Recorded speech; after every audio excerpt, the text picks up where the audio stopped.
Agriculture is a complicated matter, and it is difficult to figure out how to start talking about it. Perhaps we can begin by asking three simple questions related to land and its produce. Who grows what, for whom, and how? Pre-capitalist agrarian states, each in their own specific and peculiar way, rested on the extraction of a tribute from peasant cultivators by non-laboring socially dominant classes in return for access to land, which the latter controlled. These peasant households grew food crops not just for their own consumption, but also for the aristocracy and bureaucracy who took away a portion of the food grown as rent or taxes. Out of this appropriated surplus, state institutions like the military were maintained, as were poets, priests, architects, stonemasons, artisans, and others servicing the needs of the dominant classes. Whatever remained of the peasants' harvest after their subsistence needs were taken care of and the state had received its revenue, they could sell or exchange for procuring goods and services they required, such as tools needed for farming, from people working non-farm jobs in rural areas. The picture I've sketched above is intentionally quite abstract, but it helps us to answer two out of the three questions we raised in the beginning. Who grows what and for whom? For pre-capitalist agrarian societies, we can generally answer peasant households with some form or other of rights to cultivate land, growing mostly food crops largely for themselves, apart from the portion the state appropriated. As for the last question, we have to look at three aspects of how agriculture was carried out: the technological, the ecological, and the labor aspect. Technologically, agriculture was carried out by simple implements that required extensive human and animal labor. In the absence of yield-raising technology, survival of the peasants depended upon counteracting the natural tendency of soil to degrade over time, reducing its fertility. This they managed through the use of natural manures sourced on or near the farm, as well as through systems of fallow and crop rotation, making the farming process ecologically sustainable. Finally, peasants were in control of the production process, which meant that they decided when and how to utilize their own labor, the labor of their families, and supplementary labor from their communities. Guiding the peasants' decision-making process in the discharge of their labor was a wealth of accumulated knowledge about local ecological conditions and production techniques, and their capacity for experimentation and innovation within acceptable boundaries of risk.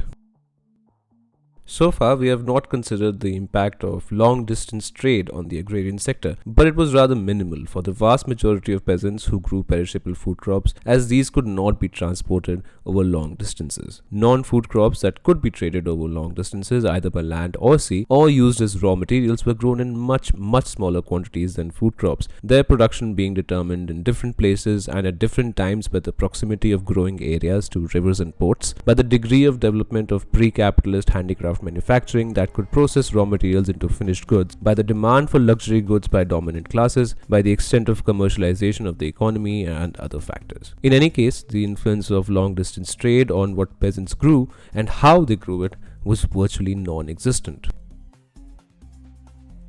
In his book Class Dynamics of Agrarian Change, the sociologist Henry Bernstein sums up the character of pre-capitalist agriculture as follows. For most of its history, until relatively recently, farming was an extremely localized activity and way of life. Farmers connected with non-farmers to some degree through the exactions of rents and taxes and through typically localized exchange, but were not affected by the wider divisions of labor, processes of technological change, and market dynamics that came to characterize the agricultural sector in industrial capitalism.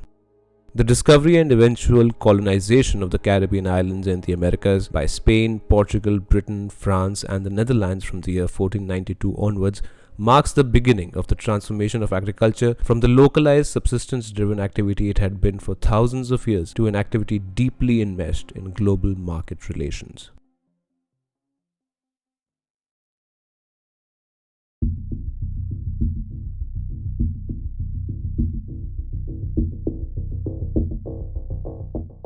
Sugarcane was at the heart of the burgeoning global agri-trade market from the 16th century onwards. Grown on plantations in the Caribbean islands in Latin America by enslaved indigenous peoples and imported slaves from Africa, sugar was the first agricultural commodity to be shipped regularly in bulk across oceanic distances, mostly to Europe. Sugarcane cultivation in the plantations of the so-called New World was thus completely export-oriented. Its goal was not to produce for subsistence and taxes, but to produce ever-increasing amounts for sale in the international market to realize profits for plantation owners and merchants, and of course their financial financiers sitting in Genoa, Amsterdam, and London. The involvement of financiers was another novel development that distinguished settler colonial agriculture from its pre-capitalist counterpart.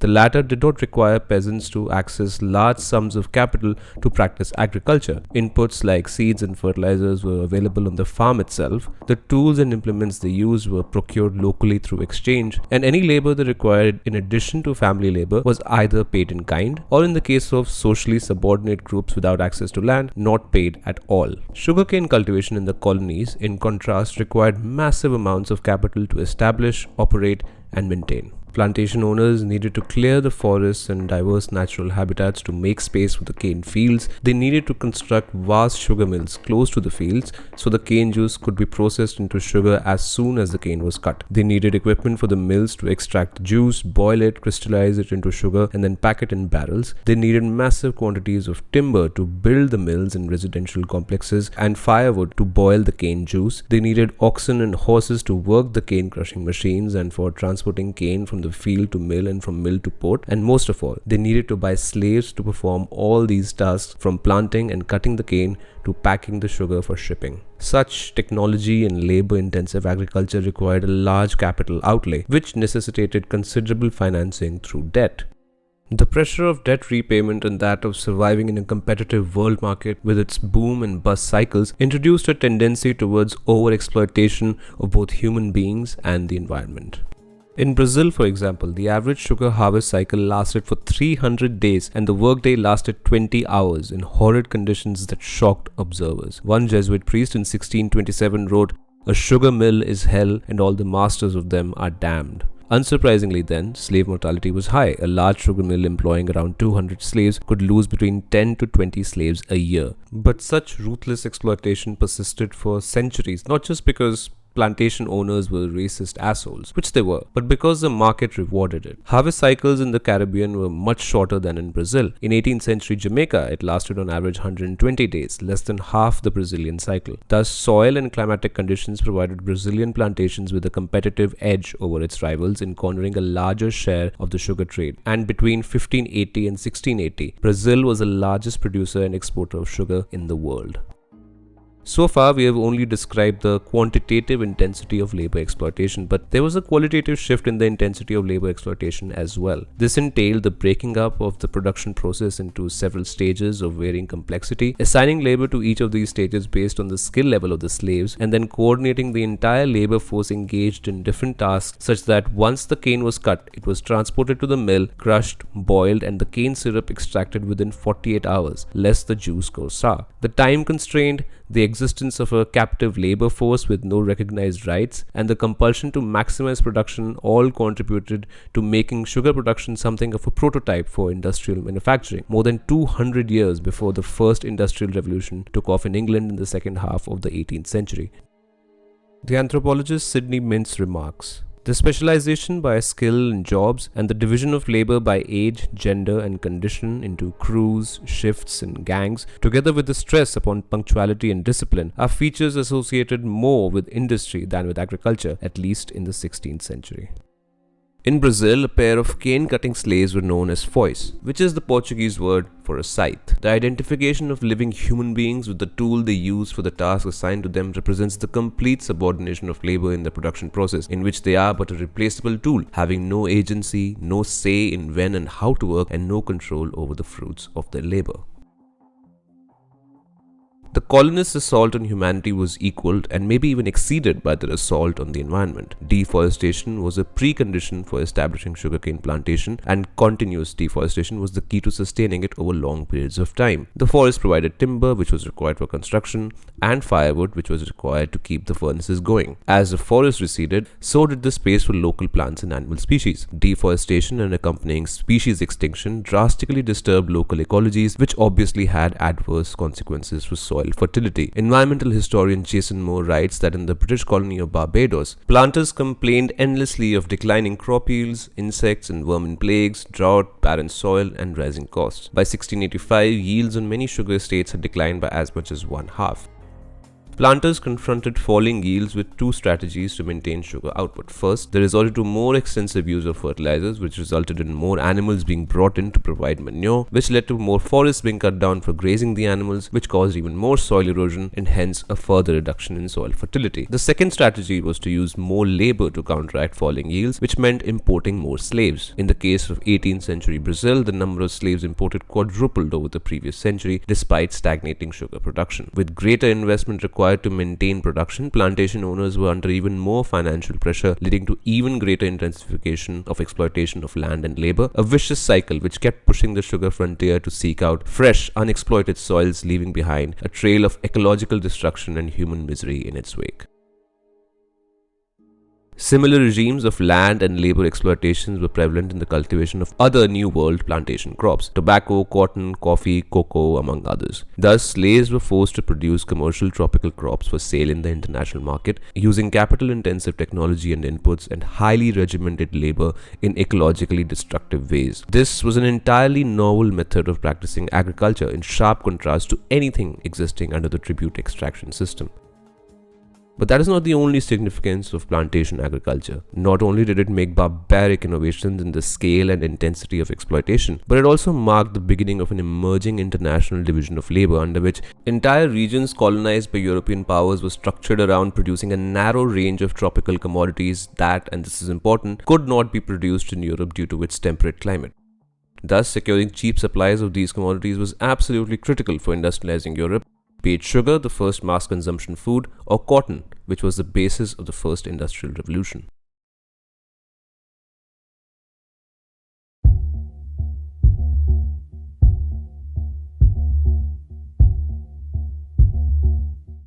The international division of labor that began to emerge in the 16th century reached its maturity in the second half of the 19th century. It enlarged its geographical scope, expanded the scale of production and exchange, and increasingly diversified into newer commodities. Its configuration, of course, was still determined by the needs of industrializing Europe, which had changed somewhat since the 16th century. Most notably, a political and ideological campaign was launched by the ascendant industrial capitalist class in Britain against the protection enjoyed by the country's landed elite in the form of import restrictions and tariffs on food grains. These protections, erected to preserve the profits of the landlords, raised the cost of food, thereby preventing the industrial capitalists from lowering the wages of their employees.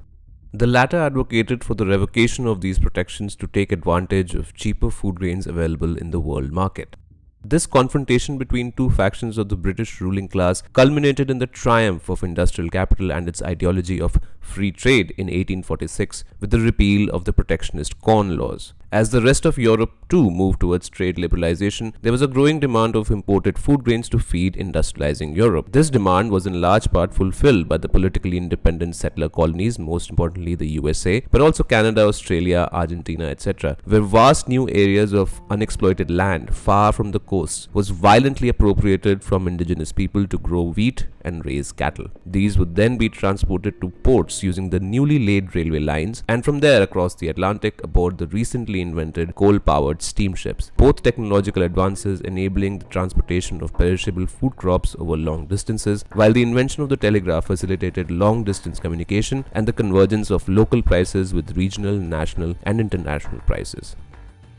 Thus, a new and complementary circuit of production and exchange was established in addition to the colonial tropical commodity complex, which can be termed the settler colonial temperate grain livestock complex. Together, these two complexes constituted the first international food regime, the first ever price-governed international market in the means of human sustenance. The transformation of agriculture from the localized activity that it was to an activity carried out in the swirling vortex of the global market was complete.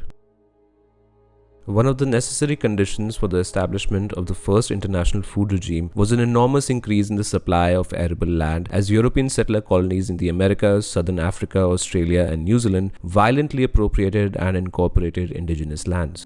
Stuck in the urban hell of industrializing Europe, 50 million Europeans migrated to these new mini-Europes between 1830 and 1920, roughly 20% of the entire population of Europe at the beginning of that period. Encouraged by the immigration and land settlement policies of politically independent settler colonies, these immigrants engaged in a new form of specialized commercial agriculture, distinguished from existing forms of agricultural practice by four factors that gave it a competitive edge and conditioned the trajectory of its development. First, the absence of a landlord class in settler colonies meant that there was no rent element in the final cost of agricultural commodities, as was the case in Europe. Second, even as European landlords shed their feudal character and turned into market-oriented capitalist landowners, they had to bear the wage costs of the agricultural laborers. This element too was missing in settler colonial agriculture, which relied heavily on unpaid family labor for production. Third, settler colonies were generally characterized by shortage of labor, especially in the agricultural hinterland. The resulting high wage costs for agricultural labor not only ensured the centrality of family labor, but also introduced a tendency towards technological development aimed at enhancing the productivity of scarce labor. Fourth, in contrast to Europe, where agriculture was of secondary importance compared to industry, politically independent settler colonial nation states utilized export-oriented agricultural development as the basis of industrial development. The farming population provided demand for industrial consumer goods. It created linkages with the industrial sector for the provision of farm equipment and inputs, and necessitated massive investments in railways, a leading industrial sector in itself. It should be noted that these advantages were acquired by countries like the US through acts of genocide and slavery, and that despite these fortunate advantages, the United States continued to protect its emerging industry by imposing some of the highest tariffs in the world during this era.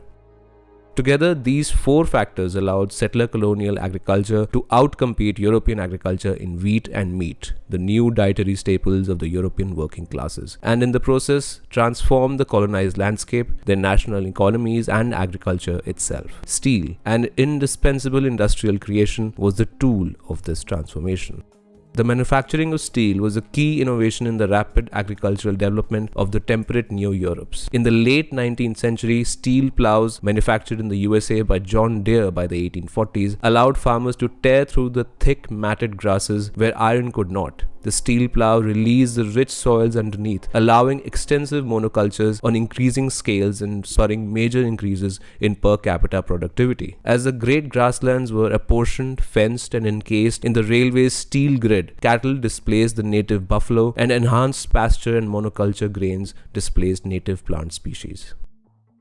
As for the indigenous people inhabiting these lands, they were simply removed and or exterminated by violence and disease. In 1838, several thousand members of the Cherokee tribe perished on the infamous Trail of Tears as they were forcibly removed from the US state of Georgia and told to settle in the so-called Indian Territory west of the Mississippi River. A half-century later, in 1889, this Indian Territory too was incorporated into the US state of Oklahoma after having been promised to the displaced Cherokee and other tribes. This is of course one minor footnote in the centuries-long, continent-spanning genocide of indigenous tribes in the Americas, but it is particularly instructive because in roughly the same period between 1840 and 1880, world crop cultivation increased by 50%, with North America and Australia accounting for half of that expansion. Over the next 3.5 decades, between 1880 and 1914, international trade in agricultural commodities tripled. The massive increase in the supply of staple foods from the 1870s onwards exerted a considerable downward pressure on prices, which, while great for European industrial capital as it kept wages low, induced an agricultural crisis in Europe, particularly in large-scale grain farming. But even as the going was good for settler colonial farmers, the long-term basis of their productivity gains was being undermined by the competitive pressures of a world market flooded with cheap food. Tony Weiss, associate professor in the Department of Geography at Canada's Western University, writes, "Prairie ecosystems had evolved to the dry but high-intensity rainfall conditions, with thick grasses to protect soils and retain moisture. And with no historical precedent on the landscape, farmers did not comprehend the erosional vulnerability of monoculture grains, which leaves so much soil exposed between planted rows. Instead, extensive farming practices were shaped by competitive pressures and conceptualized within a very short time horizon that increased the immediate costs of investing in more labor-intensive soil conservation practices."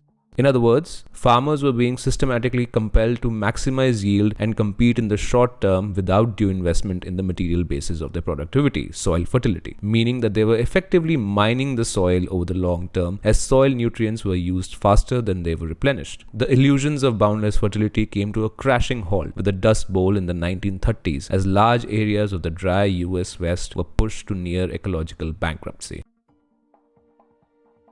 Just like the sugar plantations of Brazil and Barbados before, commercial farming in the Neo-Europe carried out with the help of industrially produced equipment and inputs to supply export markets with cheap food grains and meat, too had disastrous ecological consequences that became evident towards the end of the first international food regime, exemplified by the Dust Bowl. A series of droughts during which the exposed topsoil, no longer anchored by grass, was regularly blown away by the wind in the form of massive dust clouds. In both cases, ecological destabilization was spurred by the imperatives of participating in international trade. The coping strategies, however, were quite different. As noted above, the plantation owners reacted to a loss of soil fertility by even greater exploitation of slave labor. In the post-Dust Bowl United States, however, the strategy was to deepen the existing linkages of agriculture with industry by enhancing the role of synthetic fertilizers and mechanical equipment. According to sociologist Harriet Friedman, prairie wheat farms recovered from the Dust Bowl by deepening the industrial transformation of wheat farming. After World War II, farmers turned to the markets to replace the lost riches of dark earth. They bought industrial fertilizers made from fossils stored in the earth over millions of years, and tractors run by fossil fuels to replace each season the nutrients that had once seemed inexhaustible. Thus, paradoxically, capital-intensive, fossil fuel-reliant, mechanized monoculture emerged even stronger from the social, economic, political, and ecological crisis that engulfed the world between the two world wars. In essence, this form of agriculture sought to eliminate the biological limits of land by replacing naturally replenishing soil nutrients with chemical fertilizers. The development of enhanced seeds in the 1950s with the backing of the US government and the Rockefeller Foundation was the final piece of the puzzle. Together with agrochemicals and mechanization, it constituted the Green Revolution package that was eventually exported to many decolonizing countries, including India.